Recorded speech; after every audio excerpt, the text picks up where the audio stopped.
अकोला जिल्ह्यात बालविवाह थांबवण्यात प्रशासनाला मोठं यश मिळालं आहे। बालविकास विभाग ॲक्सेस टू जस्टिस प्रकल्प आणि पोलिसांनी संयुक्त कारवाई करत अल्पवयीन मुलीचा विवाह थांबवला आहे।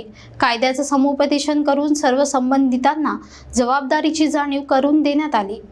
अकोला जिल्ह्यातील अकोट तालुक्यात एका 16 वर्षाच्या अल्पवयीन मुलीचा बालविवाह रोखण्यात आला आहे। ही कारवाई महिला व बाल विकास विभाग ॲक्सेस टू जस्टिस प्रकल्प आणि जिल्हा बाल संरक्षण समितीच्या सतर्कतेमुळे शक्य झाली।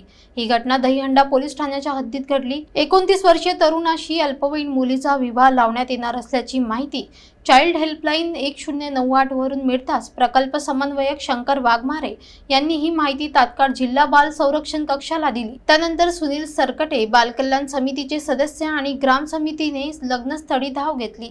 लग्नाची तयारी सुरू असताना जेवणासाठी वऱ्हाड निघालं होतं, पण अधिकाऱ्यांनी वेळेत पोहोचून विवाह थांबवला। मुलीच्या कुटुंबाची आर्थिक परिस्थिती अत्यंत हलाखीची असून त्यामुळे त्यांनी लग्नाचा निर्णय घेतल्याचं समोर आलं। प्रशासनाने कायद्यानुसार समुपदेशन केलं आणि सर्व संबंधितांकडून हमीपत्र घेतलं की मुलगी वयाची 18 वर्ष पूर्ण होईपर्यंत तिचं लग्न लावलं जाणार नाही। यामध्ये बाल कल्याण समिती, पोलीस, स्थानिक ग्रामपंचायत अधिकारी, अंगणवाडी सेविका, सरपंच आणि ग्राम बाल संरक्षण समिती यांचा मोलाचा सहभाग राहिला। ही घटना म्हणजे कायदा आणि माणुसकीच्या आधारावर उभं राहिलेलं एक उदाहरण ठरले आहे।